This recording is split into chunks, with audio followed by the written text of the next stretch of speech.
और तभी युरुमा रस्सी खोलने में कामयाब हो गया। तुमने क्या सोचा तुम मुझे ऐसे ही मार दोगे? बस 14 सेकंड और। तो हे गाइस, मेरा नाम है शिवम और आज मैं एक ब्रूटल मांगा के ब्रूटल सीन्स के बारे में बात करने वाला हूँ। उससे पहले मैं आपको बता देता हूँ कि मेरी तबीयत काफ़ी ज़्यादा ख़राब है, जिसकी वजह से आपको आवाज़ थोड़ी अच्छी नहीं आएगी, तो उसके लिए मुझे माफ़ करना। युरुमा एक हाई स्कूल का लड़का, जिसका स्कूल आने का कारण था सिर्फ और सिर्फ बदला।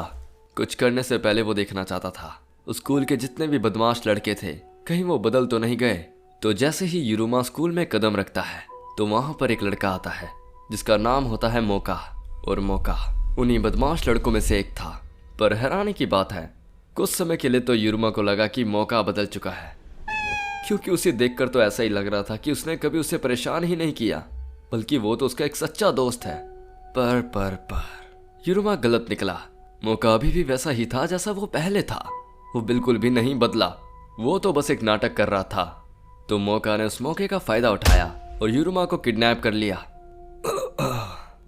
आखिर मैं ये कहां पर हूं? क्या ये लड़की कौन है? क्या इसने इसको भी किडनैप कर लिया? फिर मोका ने युरुमा को दर्द देने की कोशिश की ताकि वो चिल्लाए रोए, पर वहीं दूसरी तरफ युरुमा बिल्कुल चुपचाप बैठा है। तभी मोका युरुमा का गला पकड़ता है और कहता है तुम्हें कैसा लग रहा है? तुम्हें दर्द क्यों नहीं हो रहा? तुम चिल्ला क्यों नहीं रहे, बताओ ना। युरुमा, तुम रोते क्यों नहीं हो? रो ना, वरना मैं तुम्हें हाथों से मार दूंगा। और तभी युरुमा रस्सी खोलने में कामयाब हो गया। तुमने क्या सोचा तुम मुझे ऐसे ही मार दोगे? बस 14 सेकंड और। युरुमा उसे बेहोश करने के बाद कहता है, मैं तुम्हें इस तरह नहीं मारूंगा। तो जैसे ही मोका अपनी आंखें खोलता है वो देखता है कि उसके सामने युरुमा खड़ा है। वो कहता है, तुम मेरे साथ क्या करने वाले हो? और हमें पता चलता है कि युरुमा ने मोका को रस्सी से लटका रखा है और वो उसे कहता है, हाँ, मेरा बच्चा, कॉन्ग्रेचुलेशंस, तुम पहले हो। ये कहने के बाद युरुमा उसे एक मिरर दिखाता है। उस मिरर को देखकर मोका की आंखें खुली की खुली रह गई। क्या ये तुमने मेरे साथ क्या किया?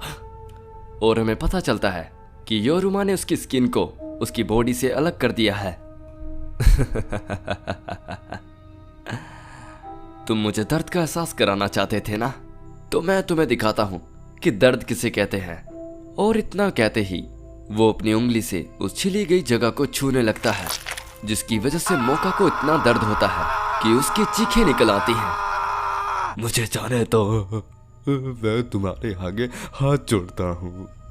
फिर युरुमा बिना किसी हिचकिचाहट के हाथ में एयर गन निकाल लेता है और उस गन से मोका को शूट कर देता है। उस दर्द के कारण वो तब तक तड़पता रहा जब तक वो मर नहीं गया। वीडियो में आगे बढ़ने से पहले मैं आपको कहना चाहूंगा, अगर आपको मेरा समझाने का तरीका पसंद आ रहा है तो नीचे लाइक का बटन होगा, उस पर क्लिक करके लाइक जरूर कर देना। इसके बाद अब बारी आती है ओशिरो की।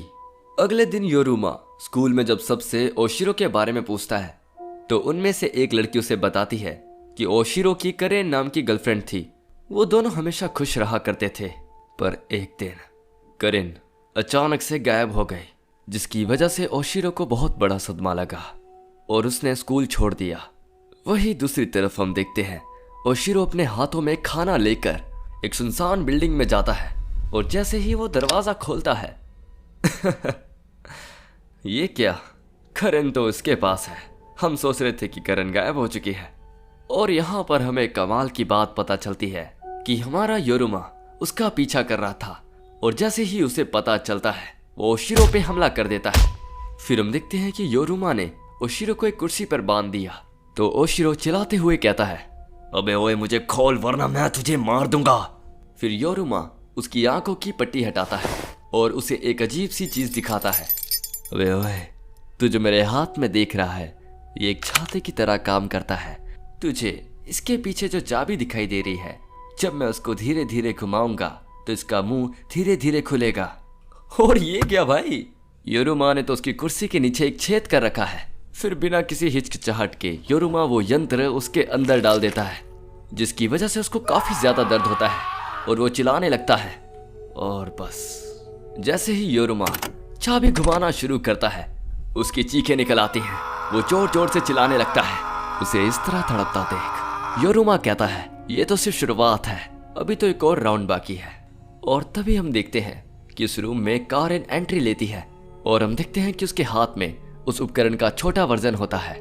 कारेन बिना कुछ कहे उस उपकरण को उसके प्राइवेट पार्ट में डाल देती है, जिसकी वजह से उसे इतना ज्यादा दर्द होता है कि उसे लगता है कि वो जीते जी पाताल लोक में आ चुका है। फिर कारेन जैसे ही वो चाबी घुमाती है, जिसकी वजह से उसे असहनीय दर्द होता है और वो वहीं पे दम तोड़ देता है। और ये क्या, कारेन और योरुमा दोनों को देखकर ऐसा लगता है जैसा कि इन्होंने कुछ किया ही नहीं हो। आई होप आपको इस वीडियो में काफ़ी ज़्यादा मज़ा आया होगा, क्योंकि मैंने इस वीडियो में समझाने के साथ साथ डबिंग भी ऐड की है, तो शायद आपको अच्छा लगा हो। तो चैनल को सब्सक्राइब कर देना, वीडियो को लाइक कर देना और कमेंट करके जरूर बताना कि आपको कौन सा पार्ट सबसे ज़्यादा अच्छा लगा।